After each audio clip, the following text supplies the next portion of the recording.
Hi everyone, let's go ahead and get started. It's a good opportunity to network, right? Is there anyone here who's here for the first time, first user group? All right, yay, okay. So I'm Anita Collins. I'm the Change Management Lead for Connect Carolina. And my very important role today is just to read the agenda, but I take it very seriously. So here we go. Before I do that, I want to mention that we are webcasting today. So some of you have heard this lots of times, but it's good for you because if you want to refer back to something later, you can find our the recording. Where can you find the recording? Yes, okay, the CC Info website. So I hope you guys have found that already. So it will be recorded there, and that's why we have to talk on the mic, is so that the folks on the webinar can hear us as well, and so that it will be recorded. So let's go ahead and get started. So Elizabeth Barnum is here today to talk about citizenship. Okay, this is not a good sign. So to talk about issues related to the citizenship field in Connect Carolina.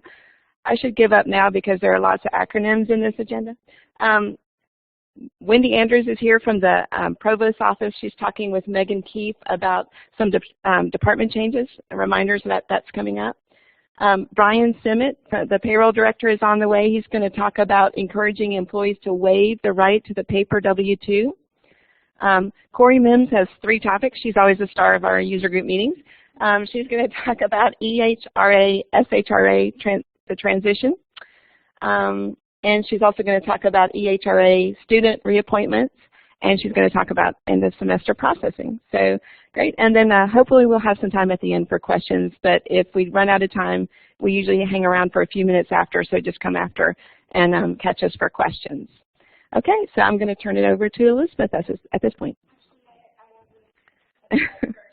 Oh, you do? Okay. I'm going to give you this. Do you need it?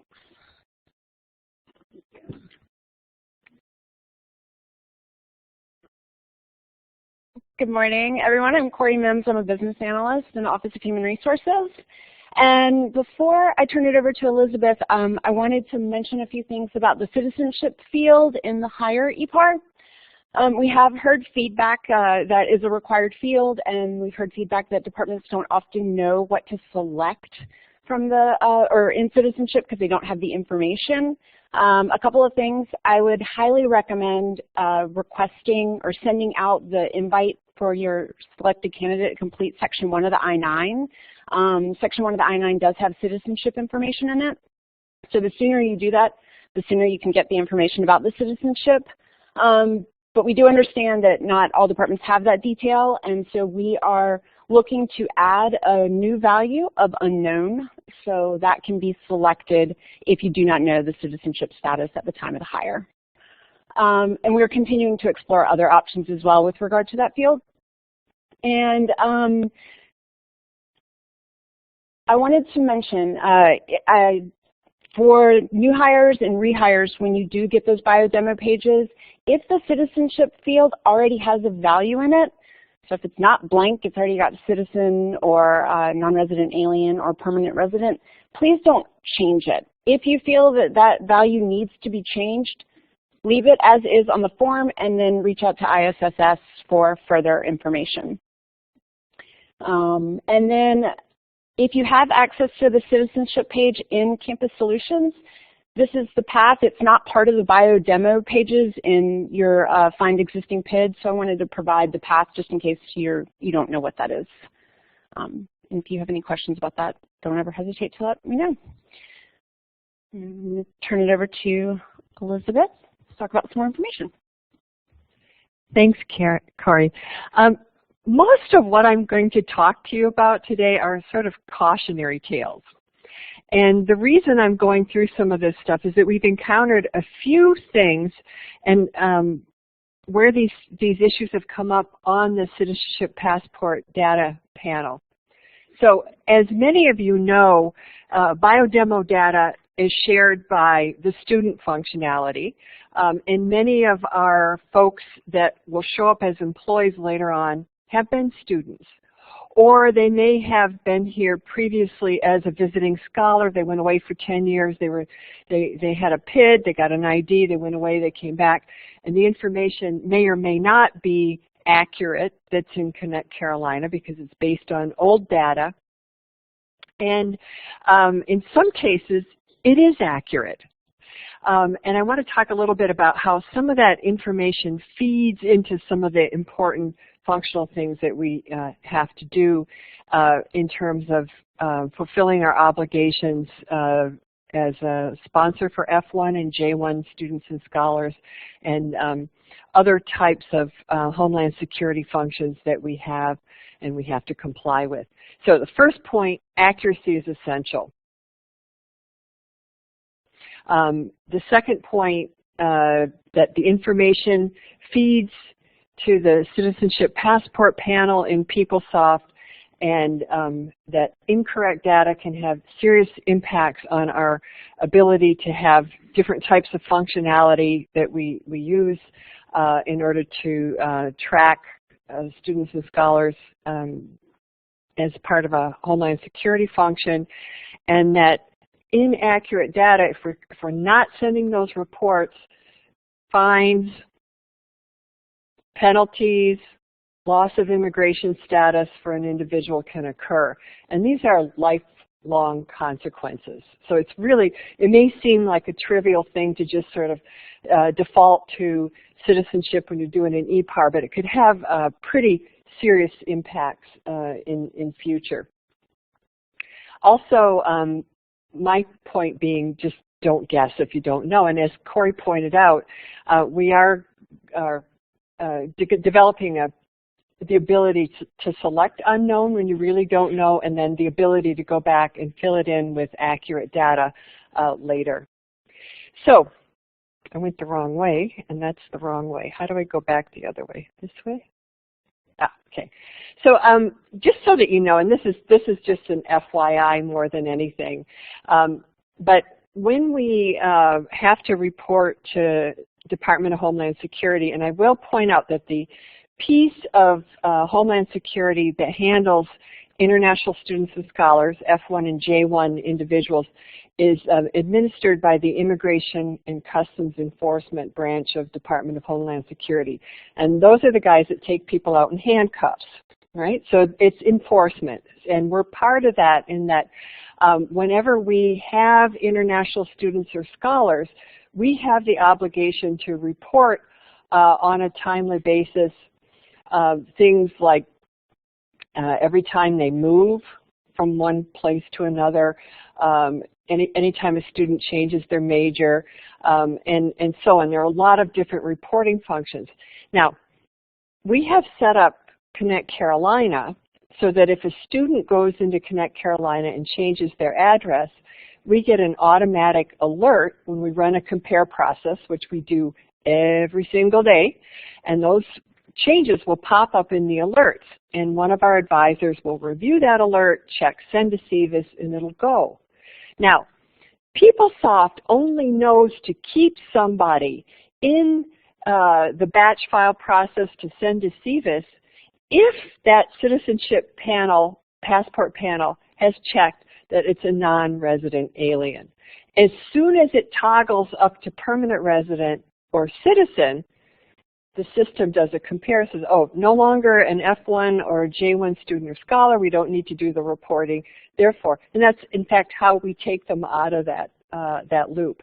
So that's the biggest cautionary tale, is that if for some reason somebody is on F1 optional practical training, for example, we just got a new rule that now allows students in STEM fields to extend optional practical training for a total of 2 more years, so they can be on OPT for 3 years after graduation, which means we're still reporting to CVIS for 3 years. So that could be like a pretty long period of time, for example, for a postdoc.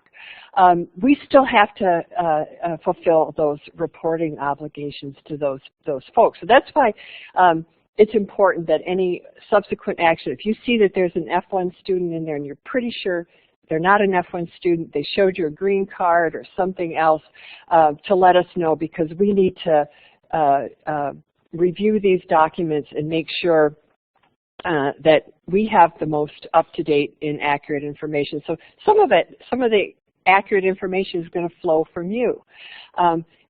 Students and scholars and other international folks have a hard time determining all the places they need to report stuff, right? So it'll say, report to your school, your address. So they go to you as their HR rep.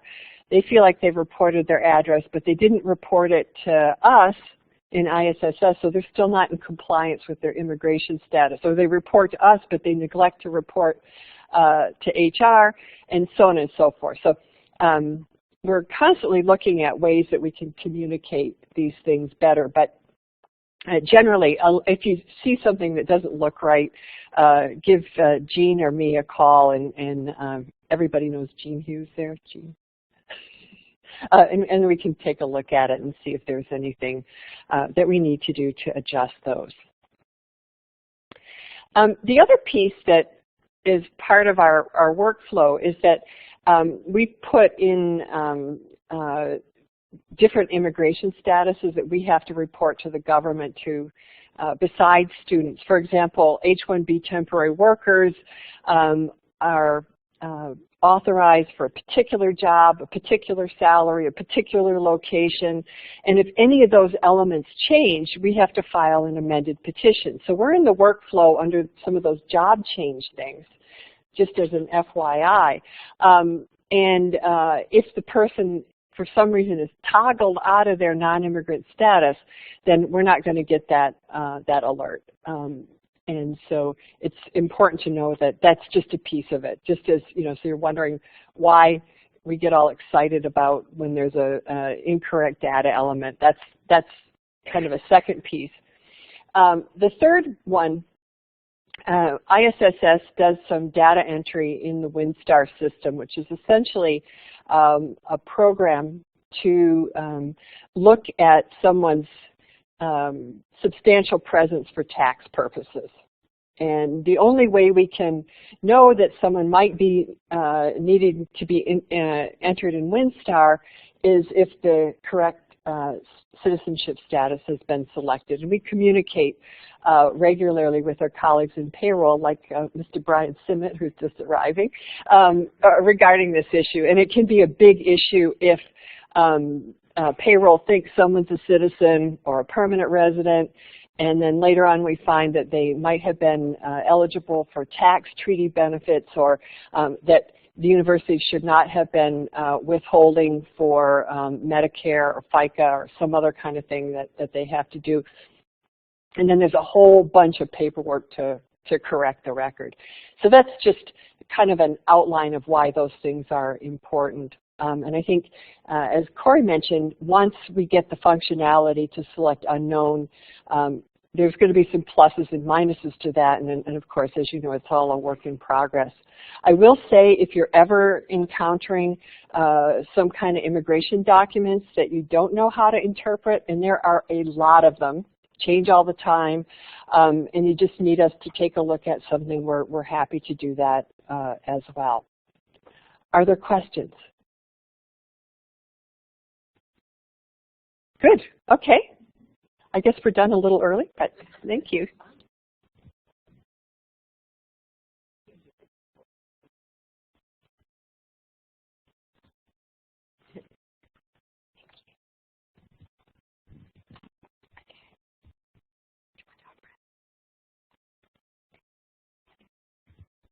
Okay. Good morning. I'm just going to stand right here. Okay, I just wanted to remind you on department ID changes. Since we are approaching year end, this is the time to be thinking about these kind of things. The department ID changes does happen once a year, simply because of the complexity of the PeopleSoft system.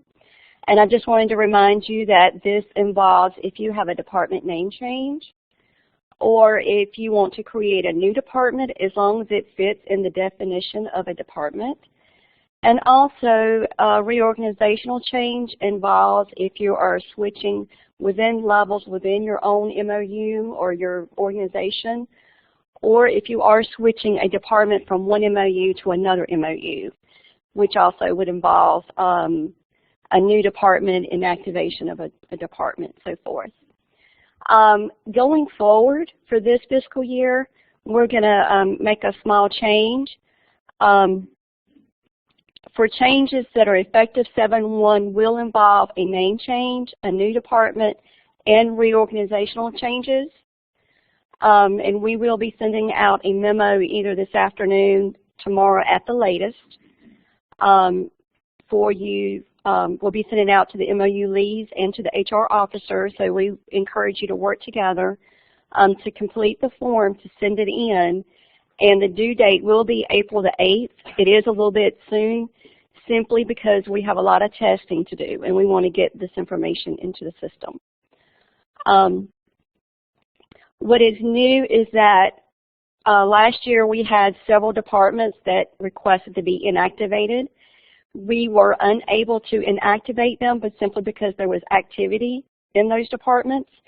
This could be permanent employees, temporary employees, or affiliates. We need to get those folks off of that department. This also includes if you have any activity in the finance area as well. We need to have it, clean. Once all of the activity in that department is clean, then you will need to submit the form to me, and then we'll take care of that. So I am requesting that those departments, if they have not been inactivated that were requested last year, that you resubmit those once the department is clean. So what happens if I don't submit the form? Then you run a risk of somebody else picking up that department number.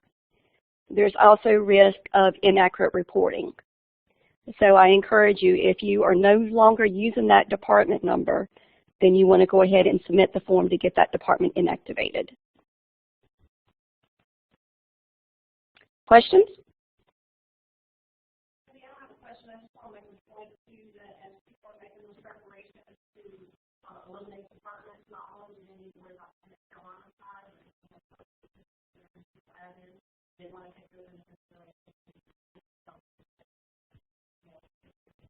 Okay, for those that could not hear on the webinar, Teresa Sealsley made a perfect point in that if you are inactivating a department ID, that you also get the ones cleared up in people admin too, that they have to be addressed as well.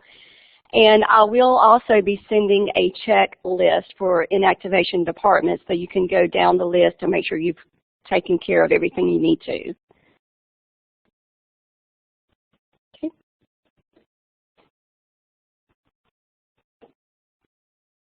Thank you. Thanks, Wendy. I just had just a couple quick announcements. Oops, wrong way. Just wanted to let you know that we will be embarking upon a communication plan very shortly, sending out a mass communication. Hopefully all of you will receive it.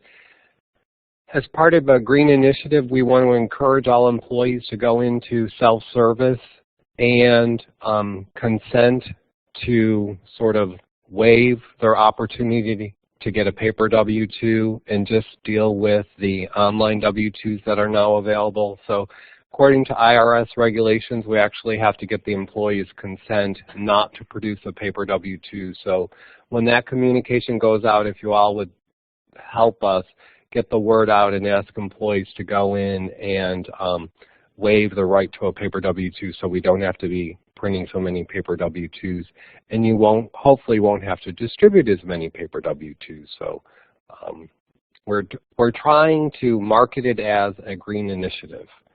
Any questions on that? The other thing that I just wanted to remind you of is the manual check procedure is out there. Hopefully you're all aware of it, and wanted to find out if anyone had any feedback on that. Hopefully it's working well. Do we need to make any tweaks, changes, or anything? Any feedback on that?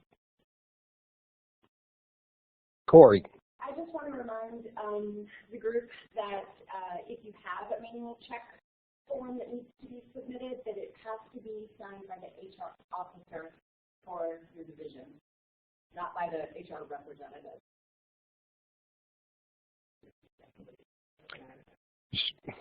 Sure, actually.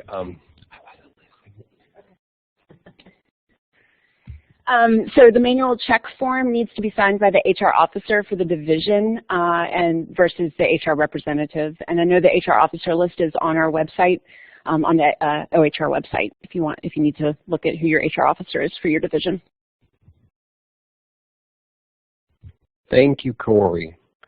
The last item that I had here, just a reminder, because they actually sort of occupy Kronos licenses, TIM licenses, and the TIM licenses are actually getting rather expensive. If you happen to have temporaries, and in particular student temps that are in TIM but yet they haven't been paid in quite some time and you don't anticipate paying them again, just encourage you to actually go in and do a separation action for them to get them off of active status and hopefully remove them from TIM. Any questions about any of that? Okay, I think Corey is up next. Thanks, Brian. Thank you. Hello again. I'm going to talk about the EHRA and SHRA transition. An email came out from Kathy Bryant recently that you probably saw, and so I wanted to chat about that. In 2014, the NC Human Resources Act was passed to modernize the state's human resource management system. As part of that change, the Office of State Personnel became the Office of State Human Resources. And instead of the Personnel Act, or the State Personnel Act, sorry, and it changed the State Personnel Act to the State Human Resources Act. The Office of State Human Resources now reports into the governor.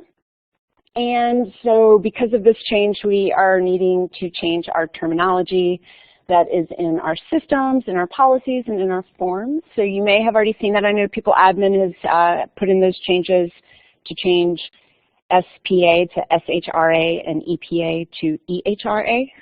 And so we're no longer subject to the Personnel Act. We are subject to the subject to the Human Resources Act, and we are exempt from the Human Resources Act. Are there any questions?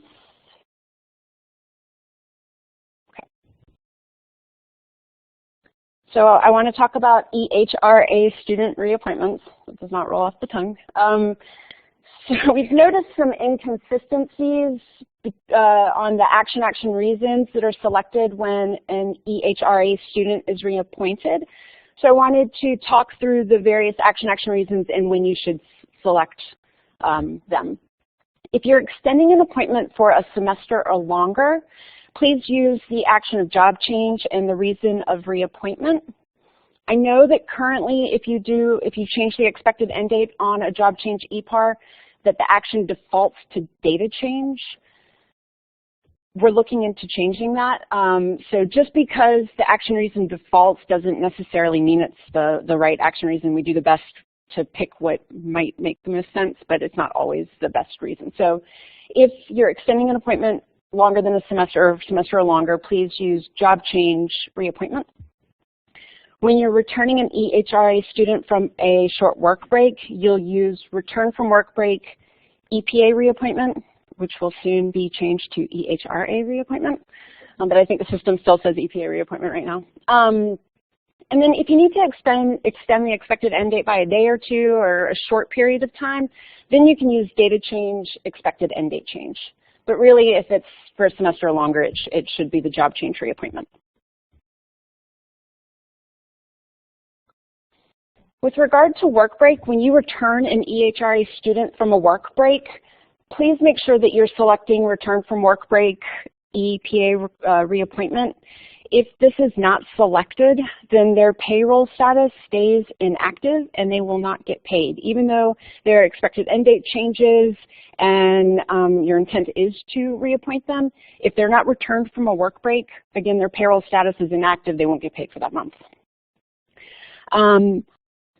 Transferring someone through the higher EPAR, when they're on short work break, does not update their payroll status. So you can transfer an EHRA student that's on a work break from Department A to Department B, and their payroll status is going to remain inactive, and they will not be paid. If you want to look at someone's payroll status or HR status, you can do that through the UNC Employee Information page in the HR Work Center. There's also the Employee Job Position Report in InfoPort. And based on a recommendation given in a meeting, we have added payroll status to the expected end date report. So when you pull those expected end date reports to see who's about to fall off payroll, you'll also be able to see if their payroll status is short work break or not. Any questions about EHRA reappointments or work break? Yes. So, Corey, if you are transferring somebody like that into short work break, clearly you have to do 2 actions. Does it matter which one you do? Okay, so the question is, when you are transferring someone who's on short work break, that there are multiple actions that need to occur. Does it matter which one is done first? We would recommend the current department return them from work break, and then the department that they're moving to would complete the higher EPAR. Good question, thank you. Other questions or feedback? Okay. I want to talk about end of semester processing for students. For EHRA, the expected end date is a required field as it is for SHRA. This should always be the first day the person is no longer going to be on payroll, or the day you expect them to terminate. It's not the last day worked. And I know you've heard me say this before, but we still are seeing EPARs come in with expected end dates the very last day of the month when it should be the first day of the following month. Please use the expected end date report to monitor expected end dates so people are terminated or extended as necessary. And then actions to reappoint, put someone on a short work break, or terminate should be processed prior to the expected end date in the system. So that expected end date report is very important.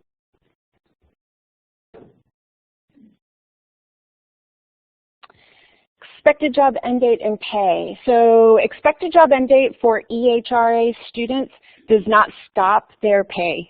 They have to be terminated or placed on a short work break in order to stop their pay. And then if you're not aware, the grad school has a stipend calculator. So if you've got an EHRA student that's going to start January 15 and then work through May 15, and you need to figure out how much they should be paid per month, you can use their calculator. It's really helpful. Just plug in the dates and how much they should get paid for the entire semester, and it'll tell you exactly what you put in for their flat rate.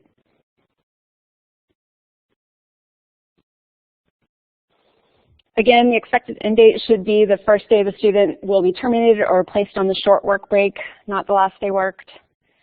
The effective date of the termination or short work break should be the first day they are no longer in pay status. Sorry. Of the 2 reminders, they're basically the same. I mean, well, so the expected end date is always the first day the person's no longer on payroll, or no longer, supposed to be terminated or put on a short work break. And then the effective date of your termination action or short work break action is the first day they're not supposed to be paid any longer. Is that, okay. Bless you.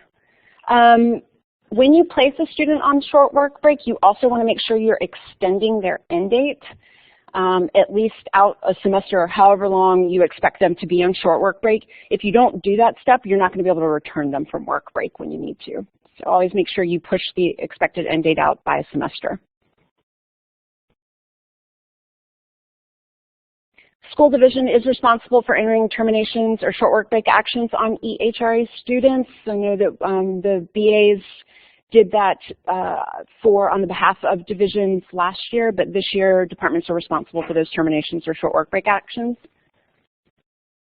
Again, expected end date needs to be updated. If you terminate a student and then rehire them, if they don't already have an active job in Connect Carolina, then a new I-9 needs to be done. And again, school division is responsible for those short work break actions and termination actions when a student is either going to take a semester or not be paid for a job for the semester or they're graduating. Here are the deadlines, the school division deadlines for the monthly payroll in April and in May. So we've got noon, Friday, April 15th is the school division deadline, and then lockout is at noon on Wednesday the 20th. And for May, the school division deadline is Tuesday the 17th with lockout on Friday, May 20th.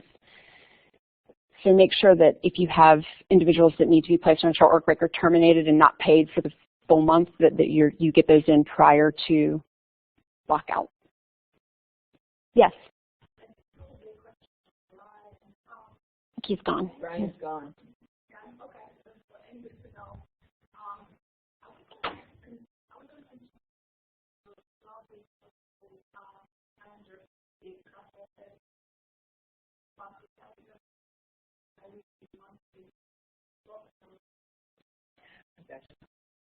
So the question was, are we going to continue to receive the calendars that show the payroll deadlines? So it's not the one that's on Payroll's website. It's the one that's the full calendar with the, those come from Kathy Bryant. We can follow up with her. You're welcome. They may be. Does anyone know if they are out online? Are they online? Okay, so they're online for the whole year, and I would expect if they're helpful that it's something that we would continue to, but does anyone know where they're located? Pardon? Yeah, does anyone know by chance where they're located? I believe they're on the OHR website, but I think I also have a link to them on CC Info. Yeah. You go to CC Info and look under the HR and Payroll. If you go to CC Info and look under HR Payroll, there's a link to them, but they're on the actual HR website. But there's a link right on CC Info. Thank you. Yep. Thanks. Is that available by any chance through Outlook? Is a little cutoff calendar? So the question was, is it available through Outlook as a payroll deadline calendar? And we don't think so. Yeah. Yeah. Tabitha. Oh. Okay, so that was brought up in HR Council, and they're trying to make the information accessible through the Outlook calendar. More information to come on that. Thank you. Any other questions or feedback or anything departments have found that have been helpful for them that they want to share with the group? Okay. So that was EHRA. Now let's talk about SHRA students. So we still do not have a short work break for SHRA students. They are terminated on their expected job end date. So again, the expected job end date is the first day they're no longer on payroll. So if for some reason you have that expected job end date as the last day worked, they're going to be terminated, and then Tim is not going to pay them for that day. So you need to make sure that the expected end date is the first day following the last day you intend for them to work or be paid. So we keep on top of the SHRA terminations throughout the year, but because of the volume at the end of the semesters, there's a significant number of work study students, of SHRA students that have their expected job end date. So due to volume, there may be a slight delay. So just because your student can go in and enter hours does not necessarily mean they're going to be able to be paid for that time. So you'll definitely want to look at the expected end date report, and if you don't want them to be terminated, make sure you extend their end date. And SHRA students will automatically lose their FICA exemption if they are not taking classes, or I'm sorry, if they're not reflected as being enrolled in Campus Solutions. So that there'll be a FICA status change row added to their job data record, and they can continue to code hours and be paid, but they won't be, they'll be subject to FICA, which will change when they come back in the fall if they continue to work. Yes. Okay, we have a question online. Just to clarify, short work break will not be pushed out done centrally as last year, but the department will need to process individual EPARs. Yes, that's correct. So central office will not be pushing those out on behalf of the departments this year. So I would recommend, if you have a lot of students, that you go ahead and pull those expected job end date reports and see how many people you have ending and how many people you may need to put on short work break or terminate, and get started on the EPARS sooner than later. Thank you. Are there other questions from Alma? Okay. If a student is going to change employee groups, so let's say they are a work-study student and you want to keep them employed over the summer, they can't remain a work-study student, so they have to transition into an SHRA student appointment. If that's the case, then you will want to submit a hire action to transfer them out of their existing existing position and job into another employee group.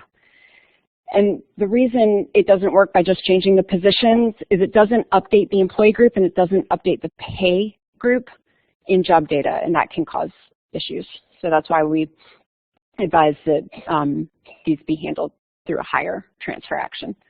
So examples, work study to SHRA student assistant, or an SHRA student assistant to an SHRA temp because they graduated and you're continuing to employ them. So there was a handout that was sent out last year, and we'll look to send it out this year, about a quick reference guide for student or SHRA student employment over the summer. And I just wanted to go through that with you because there's always questions about who's an SHRA student, who's an other SHRA student, and then who is an SHRA temp. So SHRA students are your current UNC Chapel Hill students. They are also your students who are enrolled in the spring and fall semesters, but they're not taking summer classes. Or maybe they are. Maybe they're taking one session or both. But also, if they're not taking any sessions this summer, they can remain in their SHRA student role. You don't have to change them like we did in HRS.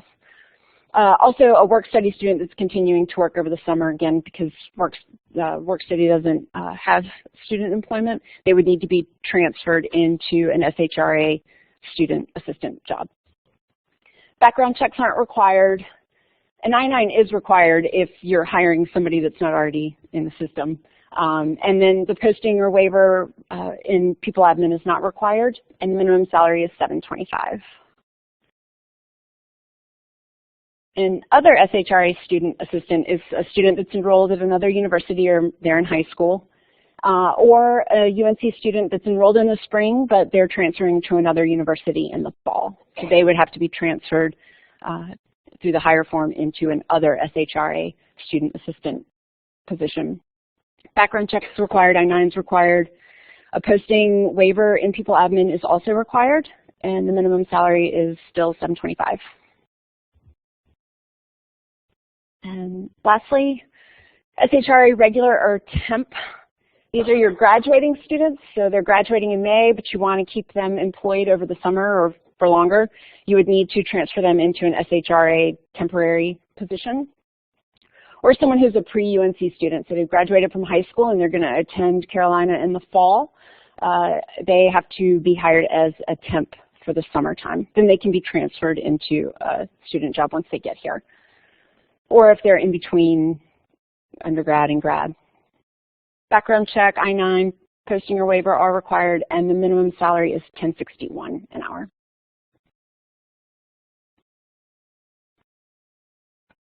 Are there any questions on anything I just went over, or anything that's been covered? Yes? Mm-hmm.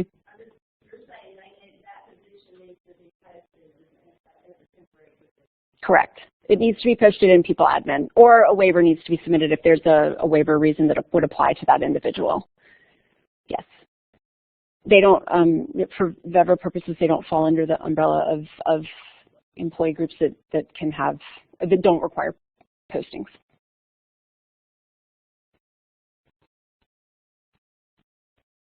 Other questions? Any concerns? Anything the group wants to share?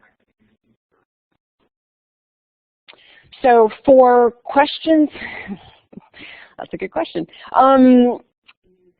Yes, the question was, what's the best contact information if there are other questions?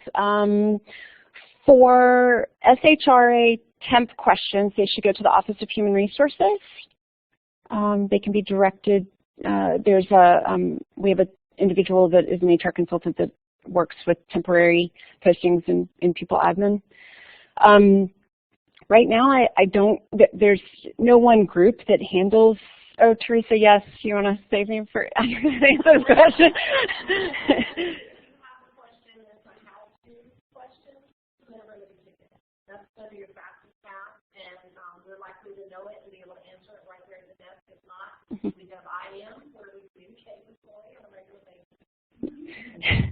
Yes.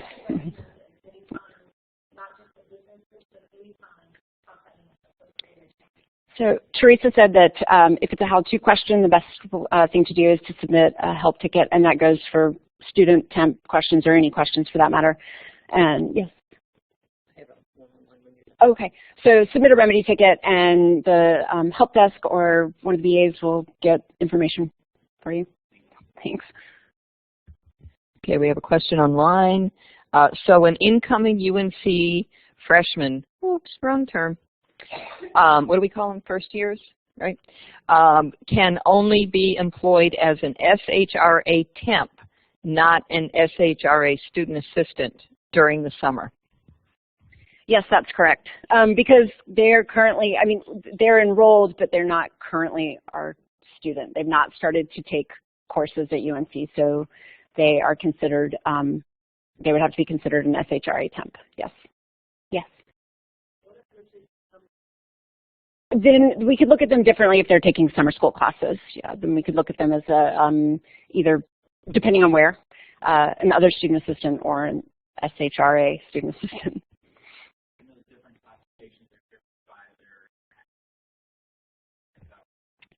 So I don't think that those classifications drive FICA exemptions. I'm pretty sure it's what's in Campus Solutions, and Payroll uses that and updates the job data records to whether they're exempt or subject to FICA. But if they're an SHRA student, typically they are exempt because they're a UNC student. But if they're in high school or another university, because we can't know for sure, we don't, they are subject to FICA, yeah. Yes.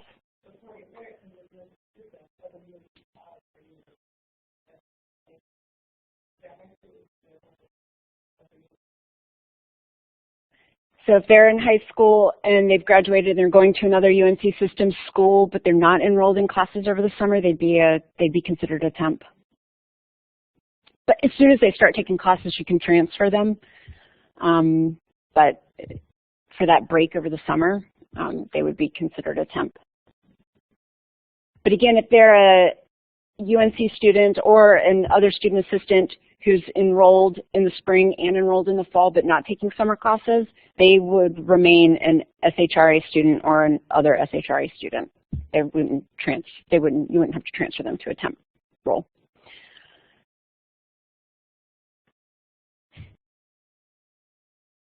Other questions on anything? Anything we covered, or even if we didn't cover it? Yes, Tracy. Just another point about the student termination that may not need to be terminated, because that termination process is actually done effective the day after. You know, when they are supposed to come off, we do the action that next day. We do have some times where people are not actually supposed to be terminated and you just didn't go out and do what you needed to do. If you find that you have to keep someone on, you of course are going to have to put in a remedy ticket to get the termination backed out. But also understand that the impact, because we are a feeder system to TIM, that if that termination and that back out are not done in the same day, you're going to have a TIM issue. So just already prepare yourself for it, okay? Because what's going to happen is it's going to send, when the new hire or the reactivation goes back in, it's going to put them back in TIM, but it's not going to know what to charge them against. So you want to make sure to, like she said, run those reports, get ahead of that so that you don't find yourself having to put in that ticket and going through all that. Because the last thing you want to have happen is someone not get paid, right? Thank you. Thanks, Teresa.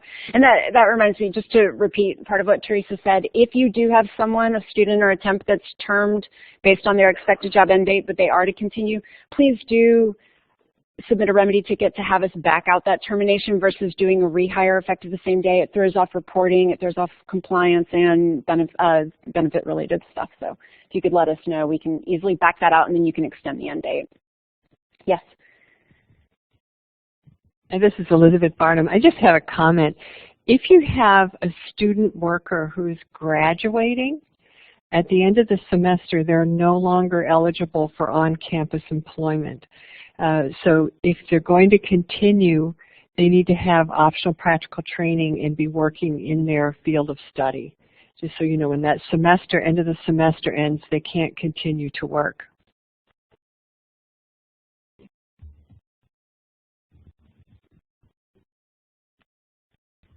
Anything else? Questions?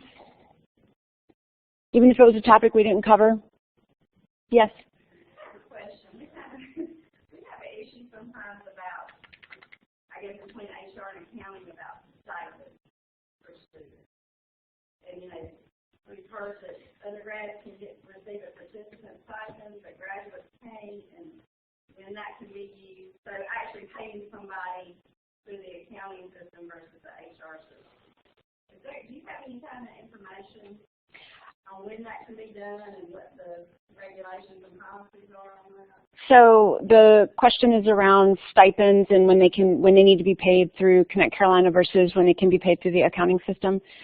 All I've ever heard is that when we transitioned, and because of ACA, if a student is working and expected to be paid, they have to be given a job and paid off of that job.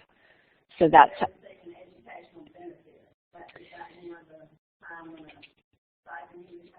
I'm honestly not sure. Do you know the grad school?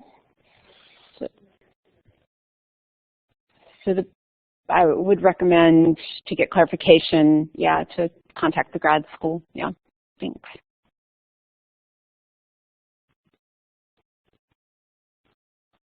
Anything else? Okay, we get to let you out early. So thanks for being here, and we'll see you in a couple months.